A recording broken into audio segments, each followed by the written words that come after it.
G'day guys, here this morning to give you a look at a little product we received by mail yesterday. It's from the same company who we got the SUV doorstep from. In that case it was a product we actually bought. Now in this case it's something they've sent us to have a look at, and I'm just going to give you a very brief look at it. We haven't used it yet, but it's worthwhile just having a quick look at the product before we get to use it, and you can get some idea of how useful it is. Now it came in a flat pack, about yay big, by yay high, by about that thin. And on the table here in front of me is the product. You can see perhaps on there the name on it is Lifedoo.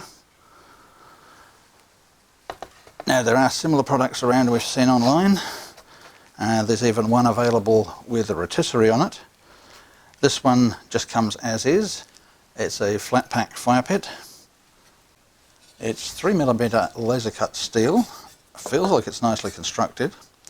Of course time was going to tell how well this stands up to heat, but it feels like it'll do a pretty good job. It's not light. It's definitely not light. This thing here I thought was probably 4 or 5 kilos, and then I looked it up. That's 9 kilos of steel.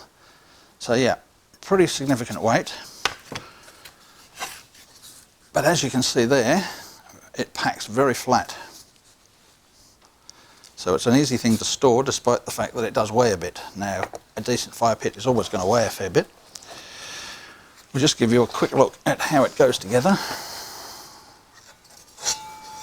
You've got these diagonal cuts in the metal here, and on the long side you have a straight cut, and all that happens with that is one slides into the other. Then it's fairly easy to just slip the other side in to the grooves, get it at the right angle, and it drops down nicely. Very simple to put together, easy to move the pieces around. They've all got a little handle each, and you can pick all 4 up at once, or if you don't want to do the weightlifting exercise you can pick a couple of up at a time. Now first impressions, if you've got a fire pit you're going to want to cook on it at some time. You're going to heat a kettle, cook some steaks, whatever. An addition to this that would be really useful would be either a grill top, an open grill top, or a flat plate, or perhaps half-half that would go over the top here. The ventilation for the fire pit is actually at the bottom. Now I don't know if you can actually see that at the moment. Hopefully the camera's picking that up, but there's a slot along the bottom, and that's where it gets its ventilation. There's no ventilation at all on the sides.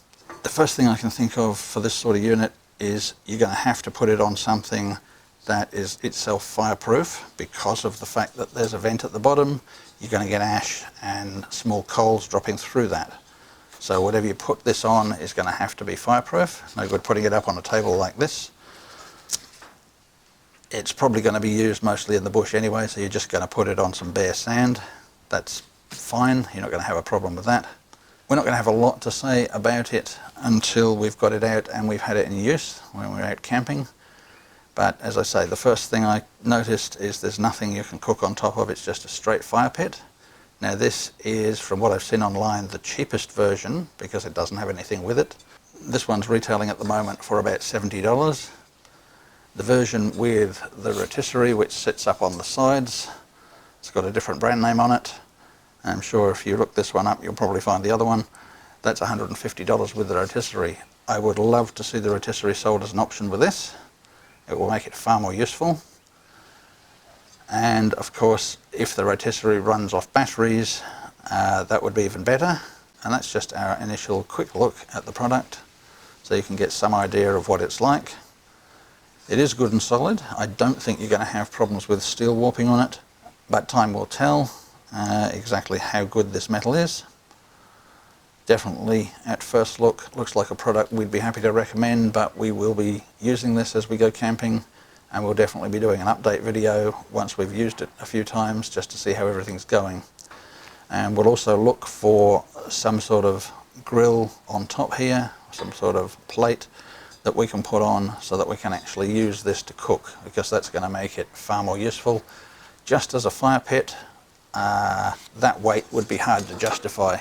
9 kilos extra weight in the vehicle isn't going to be something I'm going to want to do unless this has got more than one use. Taking it apart is very straightforward.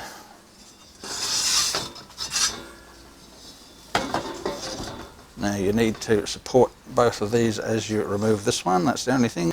You sort of need 3 hands to do this, but one way of doing it is just to drop it down and you can push each one of these out.